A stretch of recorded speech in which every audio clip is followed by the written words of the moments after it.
Il y a une vie de corps, ça va être un peu le thème d'aujourd'hui. Il y a une vie d'équipe, puis on n'a pas besoin de tous faire la même chose. Là, on peut être dans la méthode du corps, dans le sens que si chacun de nous trouve sa portion, je pense au Dr Velleman avec l'instruction et la faculté, puis c'est vraiment quelque chose de vital, de travailler à former toute la prochaine génération des enseignants. Je pense à tous ceux qui s'occupent de prendre soin des gens qui sont dans l'affliction, intercéder. Écoutez, quand vous donnez, ça rencontre une parole du Seigneur qui dit, quand tu donnes un verre d'eau à un prophète en qualité de prophète, tu ne perdras pas ta récompense. Donc, c'est important ce qu'on fait. Et on a juste cette période dans notre éternité, parce que ça nous promet la vie éternelle. Donc, il nous embarque dans son éternité pour toujours.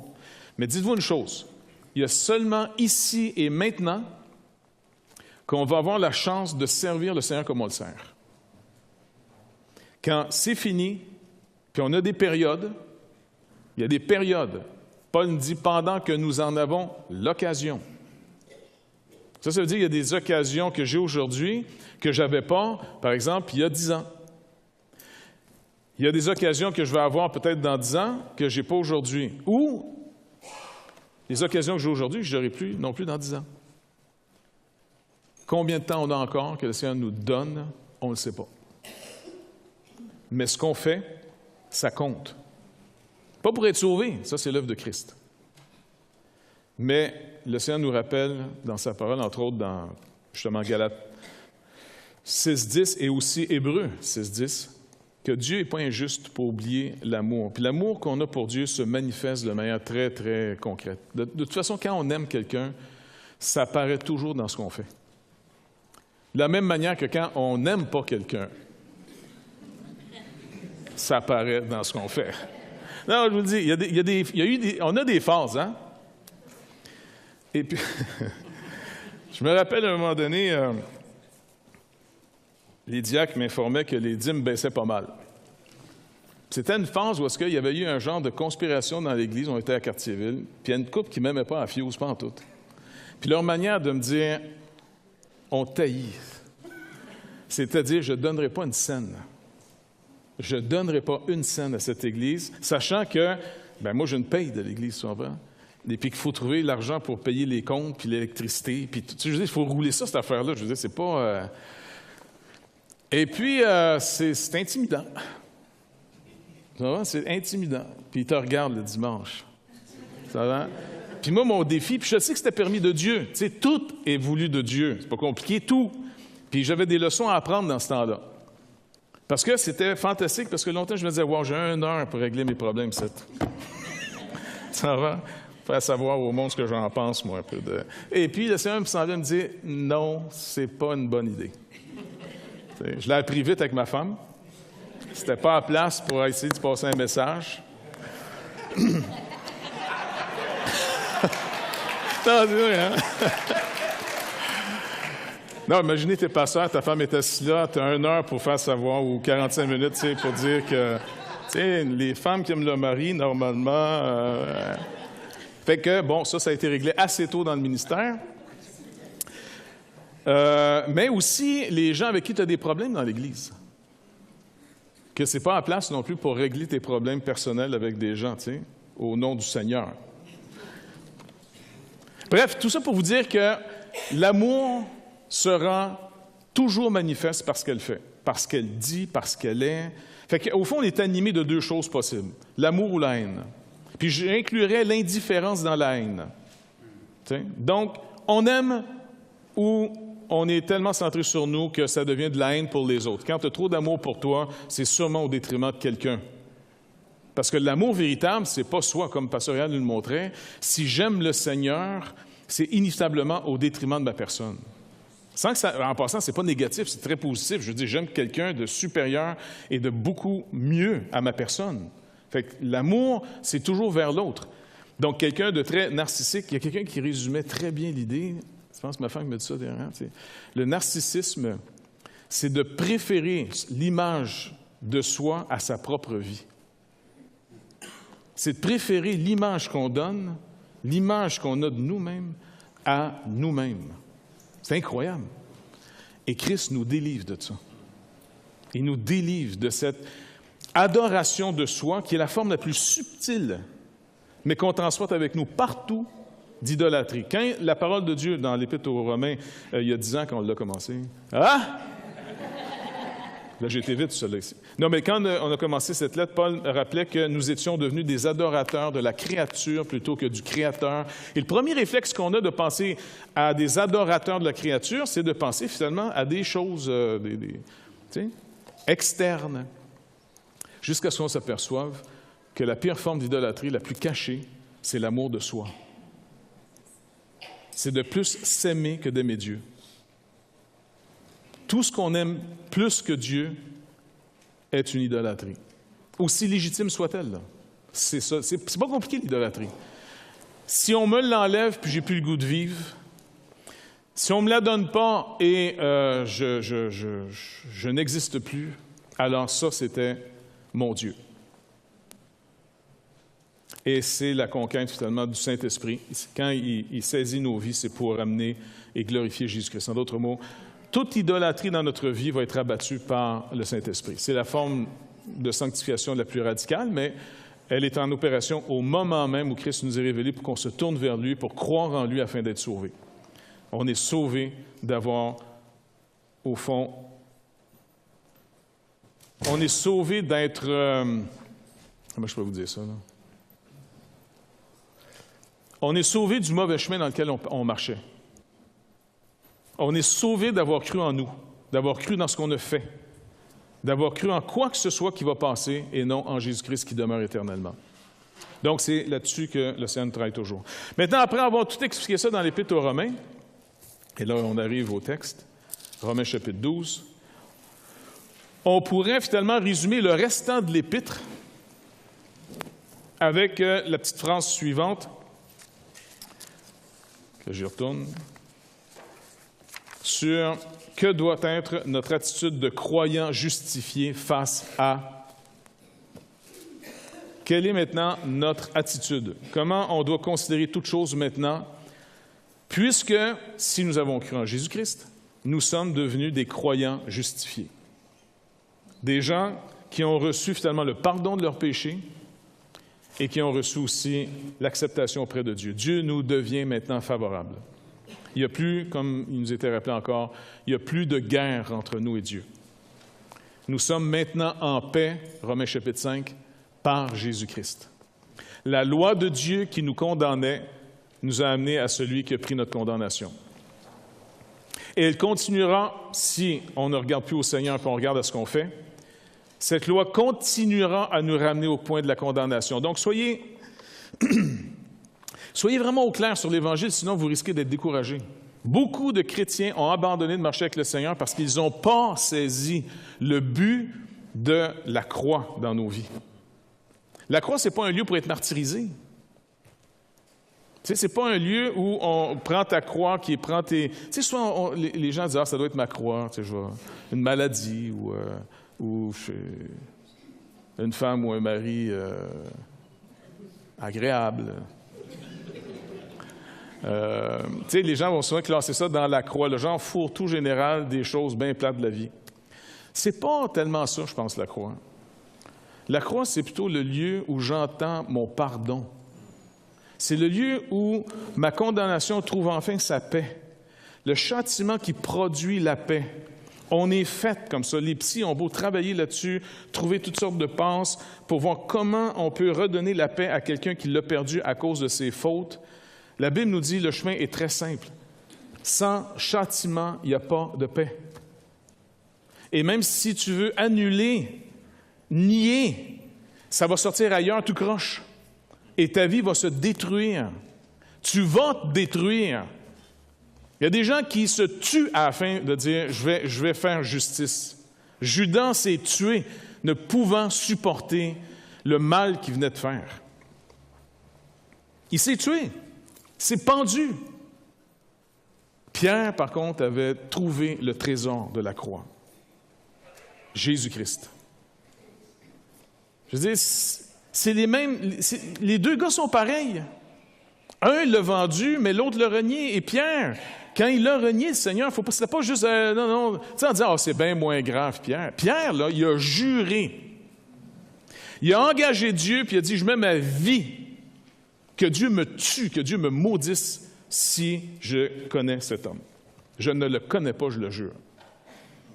Écoute, c'est pas n'importe quoi quand même, il a engagé Dieu là-dedans, il connaît en plus Dieu. Et quand il était rendu à sa 3e fois, qu'il s'est vraiment rendu là, au maximum, là, il nous est dit, parce que le disciple, il y avait un des disciples, on suppose Jean, qui connaissait finalement l'entourage du souverain sacrificateur, sûrement à cause des contacts de famille. Jean venait d'une famille quand même assez prospère, de vendeurs de poissons, puis à Jérusalem, il n'y a pas bien de lac là, fait que si tu veux manger du poisson, il faut que tu aies des contacts avec ceux de la Galilée à quelque part, tu sais. Donc Jean semblait avoir ce contact, et il a fait rentrer Pierre. Mais c'était dans le lieu où est-ce qu'on jugeait le Seigneur. Le Seigneur il est en pleine épreuve. Et quand Pierre a fini pour la 3e fois de renier en jurant pas connaître le Seigneur, il nous dit que le Seigneur l'a trouvé du regard. Il a été le chercher du regard. Moi, je suis sûr que ce n'était pas un regard en disant « Tu vois, mon écœur, hein, Non. Pierre, est-ce que tu comprends maintenant pourquoi je suis venu? Est-ce que tu comprends? Pierre, là, écoute, on va continuer à retaper sur le même clou, là. Je te demande qu'une seule chose. Crois-moi. Arrête de te croire. Crois-moi, surtout quand ça va à l'encontre de ce que tu penses de toi. Crois-moi. Fais-moi confiance. Crois-moi, Pierre. Et du regard, c'est comme si, c'est un peu comme Jésus marchant sur l'eau, vous vous rappelez, puis Pierre s'en vient, il marche chez eux aussi. Là, il panique, non, ça n'a pas de sens, il coule, sauve-moi, puis le Seigneur l'attrape dans l'eau. C'est comme si, encore une fois, le Seigneur l'attrape. Je te l'ai dit, Pierre, je ne te laisserai pas tomber. Mon Père m'a confié 11 personnes, 12 moins 1. Le 12e, c'est que les Écritures vont s'accomplir. Et j'en ai perdu aucun, et je ne vais pas en perdre. Même quand il est en train de tout perdre, le Seigneur, il ne perd pas contrôle de nos vies. La croix, c'est un lieu tellement béni.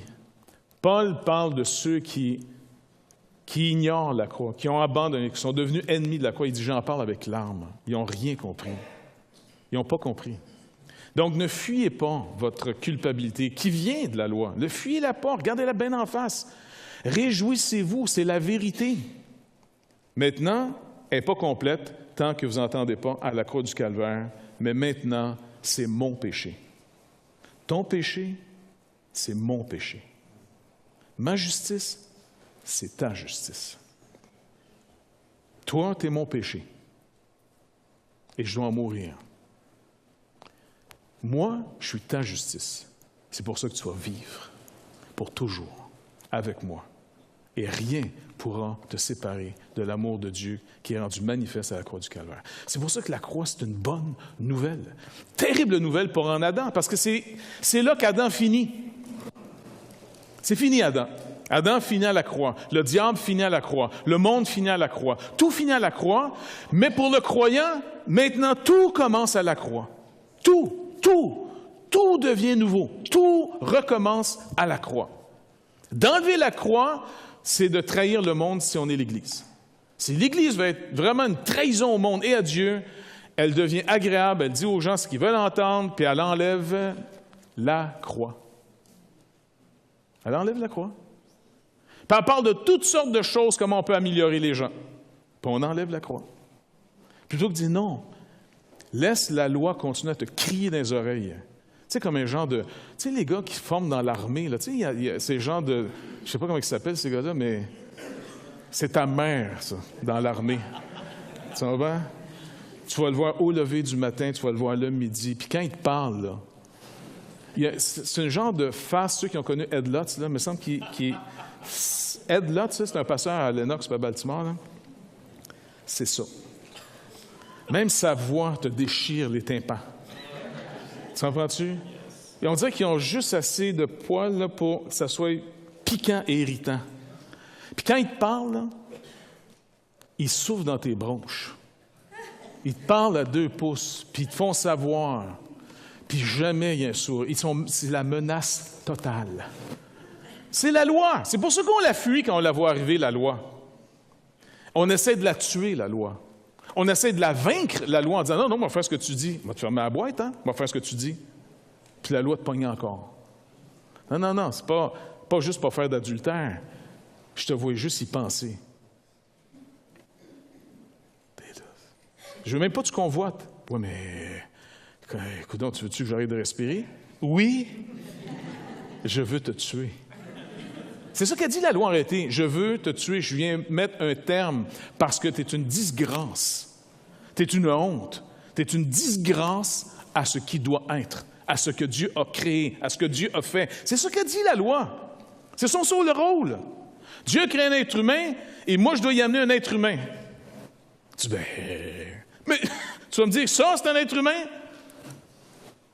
Un être humain, justement, si le miroir de la loi te réfléchit, c'est le désespoir. Tu meurs comme Judas.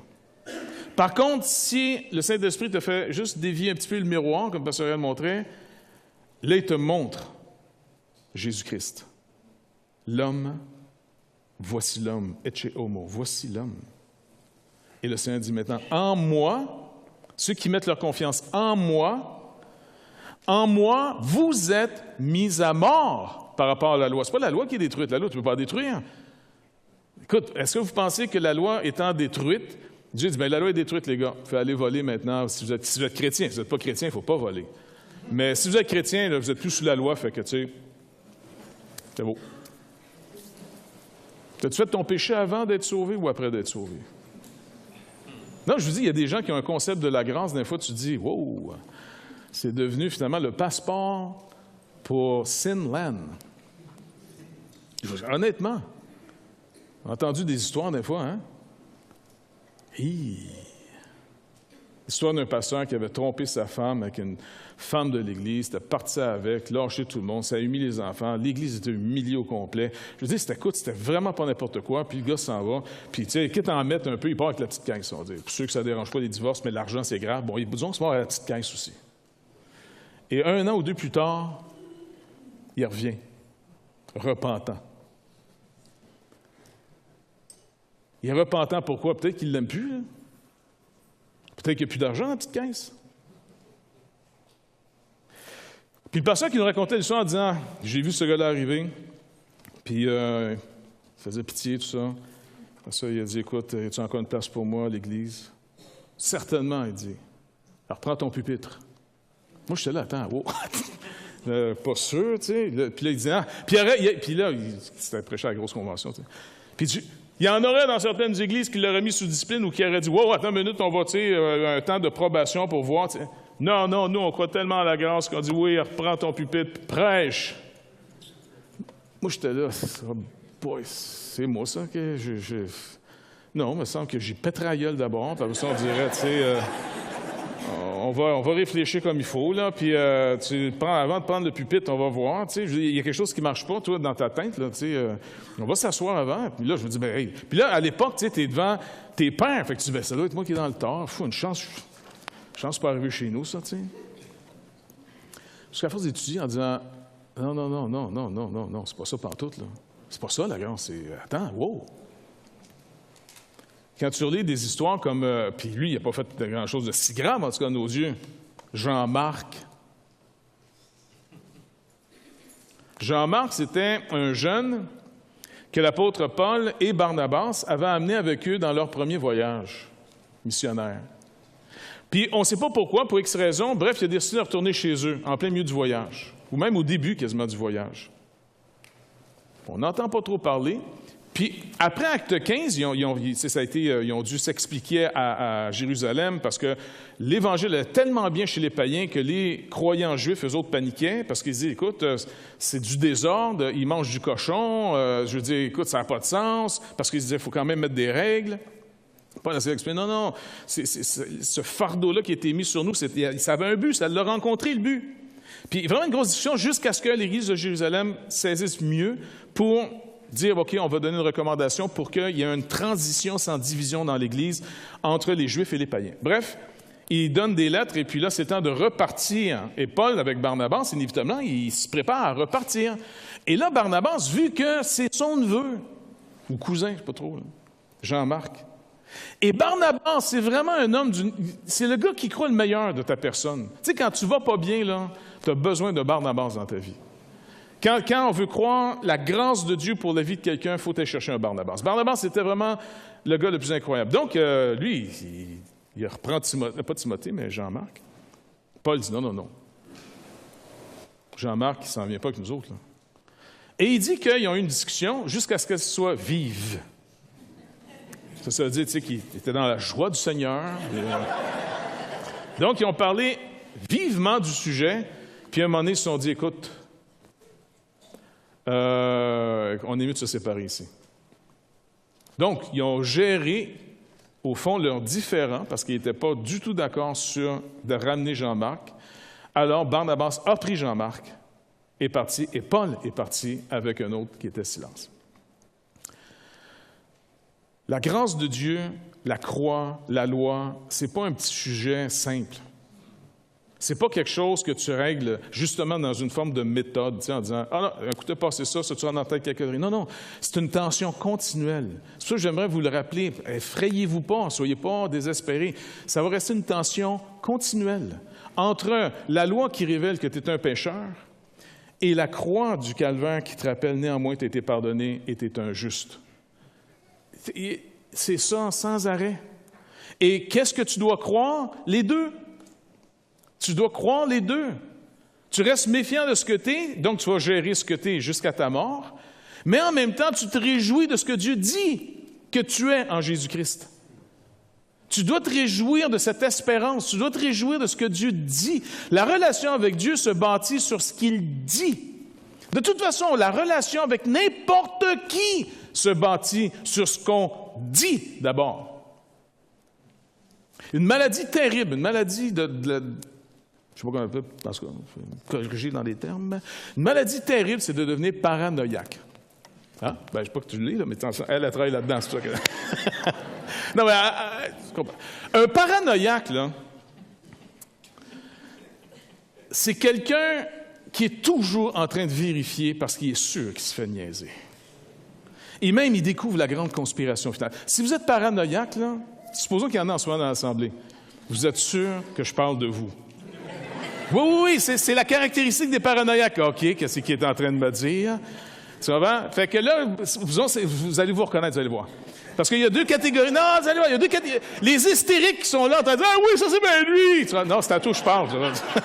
Donc, tu as les hystériques d'un côté qui c'est toujours les autres, puis tu as le paranoïaque, c'est toujours lui. OK? Faut que j'ai dit ça déjà. Maladie. Ouais, qu'est-ce qu'il y a le paranoïaque déjà? Eh oui, on va arrêter là-dessus, je vais aller sous mes... On va aller dans le texte. Le texte, c'est mieux parce que je me perds, je peux au moins revenir au texte. Donc, Romains 12. Romains 12. Quelle doit être notre attitude de croyants justifiés, toujours pécheurs et justes? Regardez cette tension. Face maintenant, le premier qu'on a vu, c'était face à Dieu. Comment je dois considérer maintenant ma vie présente, ce que je suis, face à Dieu? Si d'abord la loi avait condamné tout ce que je faisais pour Dieu en montrant que nul n'est juste, ma meilleure justice est souillée, maintenant, en tant que croyant, est-ce que je reste dans cette même attitude? Non.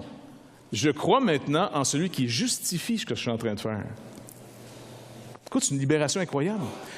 Est-ce que vous vous rappelez la prière du père de Jean-Baptiste? Je sais que vous la lisez régulièrement, là. Est-ce que d'abord vous connaissez son nom? Ça, c'est bon. Zacharie. Dans sa prière, qu'est-ce qu'il dit à un certain moment? D'abord que Dieu était pour nous délivrer de nos ennemis. Et notre ennemi majeur, en passant, c'est la loi. Et c'est pour faire quoi? Afin que... Comment? Non, pas exactement. C'est vrai qu'on peut vivre en paix, mais d'autres choses. Oui? Exactement. Afin que nous te servions sans crainte. Écoutez, dès que la loi vous a frappé et qu'elle vous a amené à Christ, là, quand tu entends ton pardon, tu es encore en état de choc de ce que la loi vient de te montrer. Alors là, ça peut te paralyser un moment en disant « Écoute, il n'y a rien de bon dans ce que je fais, moi je ne fais plus rien. » Pas vrai? Tu peux avoir un coup de découragement majeur en disant « Écoute, tout ce que je fais, c'est pourri.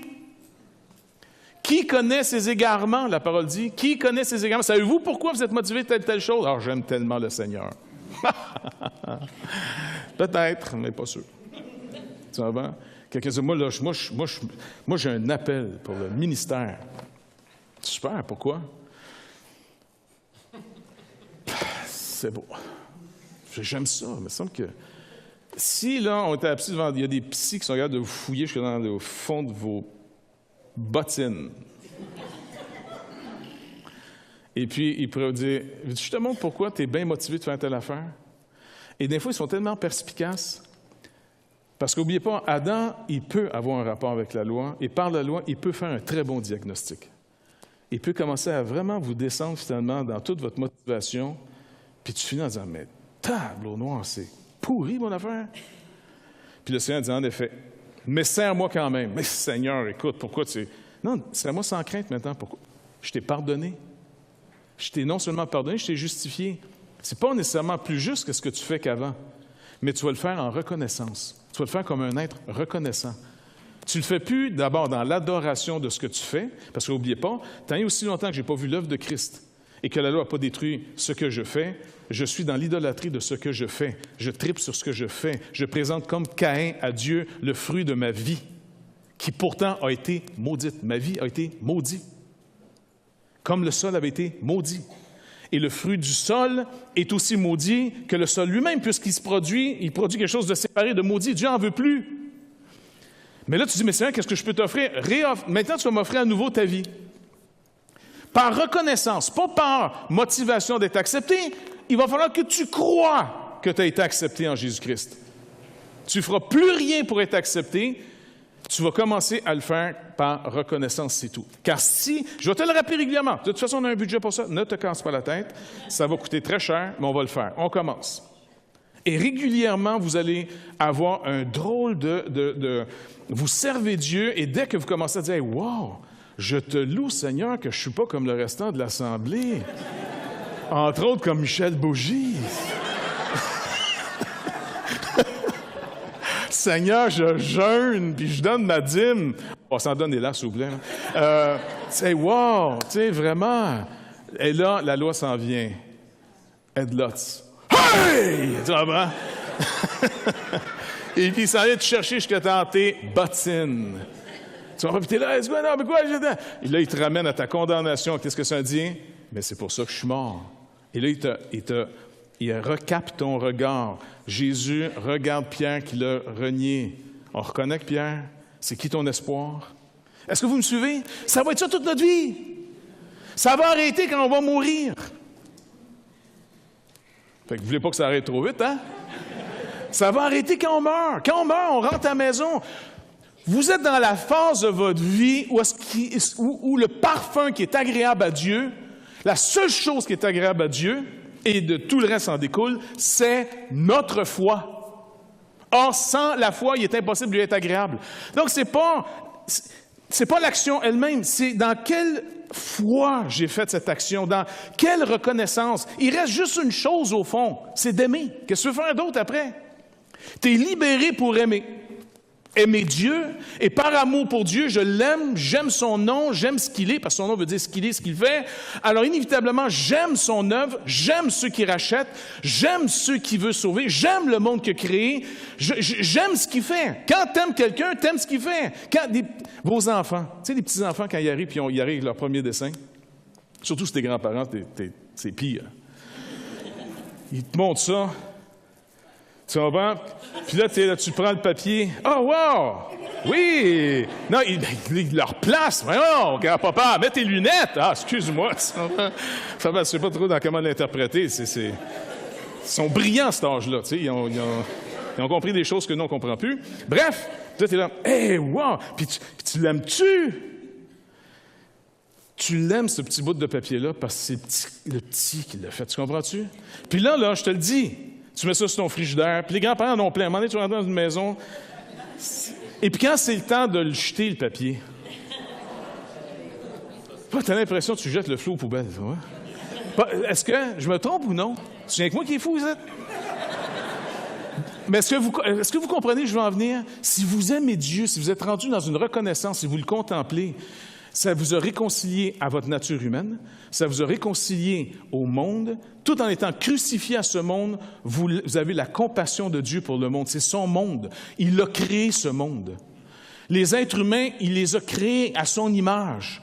Et il nous aime. Je dis, tu viens de changer, tout devient nouveau. C'est la même vie, puis c'est plus la même vie. C'est la même planète, c'est pas la même planète. C'est les mêmes faits scientifiques, mais c'est plus les mêmes faits scientifiques. Tout est devenu nouveau. Et là, c'est comme si, vraiment c'est une nouvelle naissance où tu vas commencer à explorer en nouveauté de vie ce que tu es, ce que l'autre est, ce que Dieu est. Tout devient nouveau. Fait que ça devient... Dieu, c'est comme s'il attend ce petit dessin-là, en réalité. Viens me donner ta vie. Mon fils l'a justifié par amour pour mon fils. Si vous pensez... Écoutez, vous aidez, là. Si vous pensez que Dieu vous aime pas assez, Dieu aime énormément son fils. Puis les petits dessins de son fils, là, il les aime. Ça peut-tu vous aider un peu? Non, mais il y en a une couple là, qui sont là, je suis pas sûr que Dieu m'aime. OK. Même si on te le dit, tu ne veux pas le croire, paranoïaque. Donc, c'est pas grave. Même si tu ne le crois pas, crois au moins une chose, que parce que Christ est mort pour toi, pour l'instant, continue à croire d'abord que Dieu ne t'aime pas. Mais Dieu aime tellement son Fils que pour l'amour de son Fils, il nous reçoit avec une joie énorme. Son Fils n'est pas mort en vain. Dieu nous aime. Christ nous aime. Dieu aime son Fils. Et toute l'œuvre de son Fils est aimée. On est aimé. On est aimé. Ce n'est pas parce que le papier, le dessin a une valeur quelconque, c'est à cause de qui l'a fait. Qui a fait ce petit dessin-là? On est aimé, c'est inimaginable. C'est pour ça que quand l'Église perd de vue ce message-là, puis elle devient moraliste, elle devient straight, elle devient... puis il n'y a plus de croix, puis là on devient party time, tout ça. C'est vide. On a trahi le monde. On a littéralement trahi le monde. Le Seigneur dit, vous servez à quoi? Vous êtes du sel qui a perdu la saveur. Vous étiez le signe que j'ai fait alliance. Vous êtes le signe de ma fidélité. Vous êtes supposé annoncer mes vertus. Vous êtes en train de parler de vous sans arrêt. Le monde ne veut pas entendre parler de nous autres. Le monde va entendre parler de celui qui nous a aimés. Puis qui nous a aimés quand on n'était pas aimables. Pas quand on était aimables. Tout le monde aime les gens aimables. Mais quand on était séparés de lui, ennemis de lui, sans force, il nous a aimés. Il ne faut pas le trahir. Il ne faut pas trahir non plus les gens qui nous entourent. Il ne faut pas trahir l'Assemblée. On demeure dans cette grâce. On devait aller plus loin, mais on n'ira pas plus loin. On remet ça au Seigneur.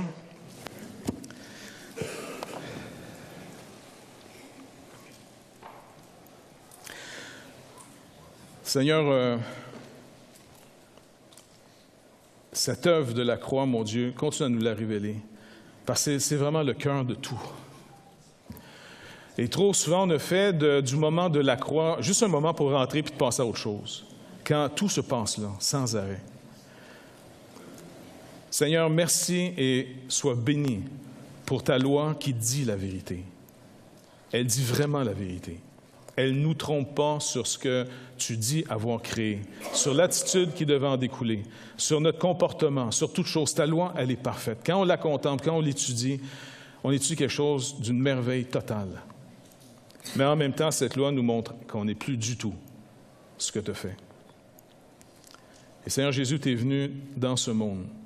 Tu es venu dans notre humanité même. Tu t'es fait homme. Et si le péché est rentré dans le monde par un homme, alors toi, tu es venu, et par un homme, la justice éternelle est entrée. Afin que quiconque met sa confiance en toi, Seigneur Jésus, parce qu'il n'y a pas d'autre place, d'arrêter d'avoir confiance dans nos idoles, dans nos systèmes, dans nos méthodes, et surtout en nous-mêmes, pour se tourner vers toi. Tu dis, alors nos visages rayonnent de joie. Car non seulement on entend que c'était vrai ce que la loi disait, mais encore plus, le châtiment qui produit la paix est tombé sur toi, Seigneur Jésus. Et tu continues à dire, venez à moi, vous tous qui êtes fatigués et chargés, et je vous donnerai du repos. Recevez mes instructions. Seigneur, s'il vous plaît, donne-nous des oreilles pour entendre, et un cœur bien disposé, un cœur pour recevoir avec douceur ta parole, qui, plantée dans nos vies, peut sauver nos existences. Et c'est un monde à explorer qui est à l'infini, d'une richesse absolument incroyable, car en Jésus-Christ, tu as tout mis les trésors de la sagesse, de toute chose, de l'intelligence, de tout est en Christ. Seigneur, s'il vous plaît, délivre-nous d'un esprit religieux, pharisien, qui plus tard va produire un esprit publicain, anarchique, et qui va attaquer l'Église. Seigneur, garde-nous et fais-nous marcher, encore une fois, dans ce que tu as préparé dans nos vies. Merci que maintenant on peut te présenter nos vies en disant, Seigneur, reçois-nous, reçois nos vies, nos activités, Seigneur Dieu, parce que nous ne croyons pas qu'elles sont plus justes qu'avant, mais elles sont pardonnées et justifiées. Et apprends-nous l'obéissance, car l'obéissance vaut mieux que les sacrifices. Apprends-nous à discerner, à chercher à comprendre ta volonté, ce que tu prépares, toi, Seigneur Dieu, tout en découvrant que c'est par qui tu es et ce que tu fais qu'on entre dans cette nouvelle sorte de vie. Commençant déjà par la mort de Jésus-Christ, qui devient notre mort. Et la résurrection de Jésus-Christ, qui devient aussi notre résurrection en nouveauté de vie. Seigneur, qu'aucun de nous soit privé de ces choses, que personne ne soit arrivé trop tard. Merci encore une fois, parce que tu le déclares.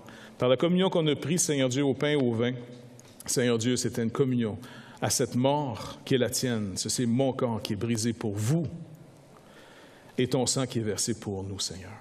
Car sans effusion de sang, il n'y a pas de pardon de péché. Mais ce sacrifice a eu lieu une fois pour toutes. Et ces éléments, Seigneur Dieu, nous y rattachent mystérieusement, sans que je puisse comprendre toute cette sagesse, cette hauteur, profondeur, largeur. Mais Seigneur, cette vérité est, et elle opère en nous, tout autant que ta parole est vivante, et elle opère en nous. Alors merci, mon Dieu, merci, Saint-Esprit de Dieu, de nous diriger encore une fois dans ce trésor immense, afin qu'on y puisse tout ce qu'il nous faut pour la marche de cette vie, afin de rendre un témoignage à ta gloire et porter beaucoup de fruits. Ce que tu nous dis, Seigneur Jésus, va glorifier ton Père. Fait que merci, mon Dieu, dans le précieux nom de Jésus. Merci, Seigneur. Amen. Bonne semaine, tout le monde.